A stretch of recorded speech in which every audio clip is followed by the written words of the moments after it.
Let's head back to the voicemail of Truth and Reason. Hi, Dave. Great show. Howard's from Marin County. A couple thoughts about the game. I would keep Jameis playing the next 4 games. He's very entertaining, and he loses, which is excellent. That's what we need, because we want to get really, really, really high draft choices. I also would get rid of Barry. I think, again, I've said this before, his drafts are terrible. I would probably put in Mike Vrabel and make him the general manager or make him do the drafts. I look at the Steelers and the Ravens, and they always, finish so much better than the Browns, and so they have lower draft picks. They always seem to replenish their teams all the time. But he needs to go. And I would definitely keep Kevin Stefanski. It's not Kevin's fault about what's going on with the team. So that's in a nutshell. Have a great day. Look forward to watching your show again tomorrow. Bye. As always, appreciate all of the voicemails. Let's welcome in Tim Bielik from the Plain Dealer, cleveland.com.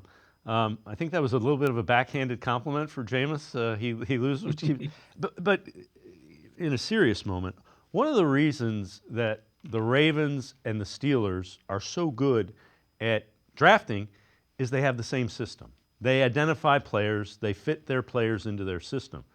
What did the Browns do this year? They changed their offensive system. This is why you don't change systems. This is why you don't change head coaches. But they changed their offensive system from one that was reasonably effective. Now there are other reasons, but relative to why drafting low and drafting well, you know what type of players you're looking for. If you're constantly changing head coaches or offensive and defensive systems, it's a lot harder to draft and develop players. That's not the only reason, but it is a reason. Yeah, I mean, I think the unfortunate part of the season is you might have to change the offensive setup again just because of how much it hasn't worked this season, especially running the football. We'll talk about that later, but just you compare the Browns to the Steelers and the Ravens. They've basically been doing the same thing for decades, and you're trying to play catch up with teams that have been consistently winning and have been doing well for so long. And to the caller's point about the fact that they're replenishing the roster with low draft picks. They got a 2-time MVP, Lamar Jackson, with the 32nd overall pick in 2018. None of us would have thought of it at the time of drafting Lamar Jackson ahead of Baker Mayfield. Sometimes you just got to get lucky, and teams that understand the kind of players that feel like succeed best in their systems are the ones that can find gems later in the draft.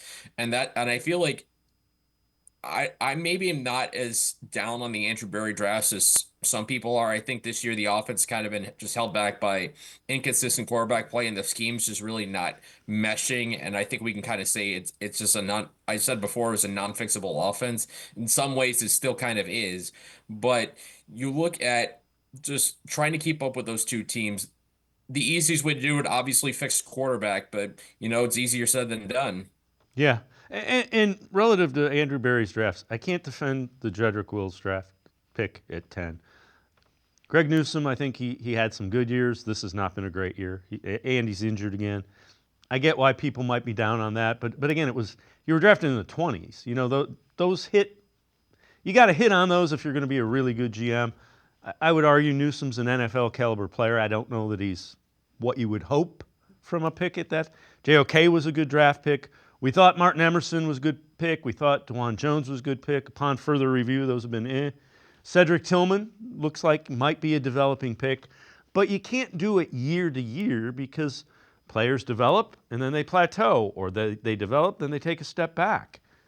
You cannot evaluate draft picks like it's a New York Stock Exchange commodity.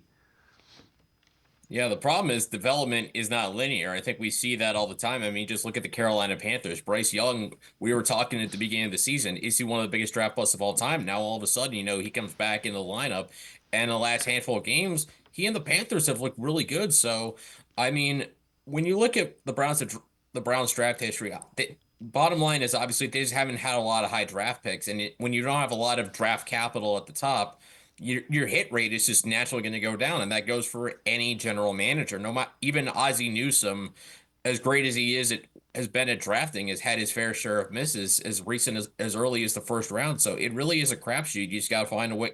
You just got to find the player you feel best fits your organization, your philosophy, and just hope that you do everything in your power to get the best out of them. Yeah, and again, I get it. The response will be, well, they traded away 3 first-round picks to get Deshaun Watson, which at the time I thought was a good idea.